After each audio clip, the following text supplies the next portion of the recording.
નમસ્કાર, આપ જોઈ રહ્યા છો નેશન પ્લસ ન્યૂઝ. હું છું આપની સાથે વિભિક્ષા પરમાર. સુરત શહેરના અડાજણ વિસ્તારમાંથી પોલીસે મેફેડ્રોન ડ્રગ્સના જથ્થા સાથે 2 ઈસમોની અટકાયત કરી છે. અડાજણ પોલીસની ટીમે ભુલાભાઈ પાર્ક સોસાયટી પાસેથી ઓટો રિક્ષામાં ડ્રગ્સનું વેચાણ કરવા આવેલા બંને આરોપીઓને રંગે હાથ ઝડપી પાડ્યા હતા. મળતી માહિતી અનુસાર અડાજણ પોલીસને મળેલી ચોક્કસ બાતમીના આધારે ભુલાભાઈ પાર્ક સોસાયટી પાસે વોચ ગોઠવવામાં આવી હતી. આ દરમિયાન ઓટો રિક્ષામાં ડ્રગ્સનું વેચાણ કરવા આવેલા 2 શંકાસ્પદ ઈસમોને પોલીસે કોર્ડન કરીને ઝડપી પાડ્યા હતા.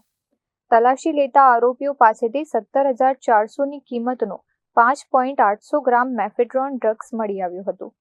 પોલીસે ઘટના સ્થળેથી ડ્રગ્સના જથ્થા ઉપરાંત ગુનામાં વપરાયેલી ઓટો રિક્ષા અને 2 આધુનિક મોબાઈલ ફોન સહિતનો મુદ્દામાલ કબજે કર્યો છે. પ્રાથમિક પૂછપરછમાં ડ્રગ્સના આ કાળા કારોબારમાં અંજુ પટેલ નામના અન્ય એક શખ્સની સંડોવણી બહાર આવતા પોલીસે તેને વોન્ટેડ જાહેર કરી શોધખોળ શરૂ કરી છે. ઝડપાયેલા બંને આરોપીઓ સામે અડાજણ પોલીસે NDPS એક્ટ હેઠળ ગુનો નોંધી કાયદેસરની કાર્યવાહી હાથ ધરી છે. Bureau report, nation plus news, Surat. સમાચારોના સતત અપડેટ મેળવવા માટે અમારી નેશન પ્લસ ન્યૂઝની YouTube ચેનલને સબસ્ક્રાઇબ કરો, બેલ આઇકન દબાવો અને જોડાયેલા રહો ફેસબુક, ઇન્સ્ટાગ્રામ અને ટ્વિટર પર.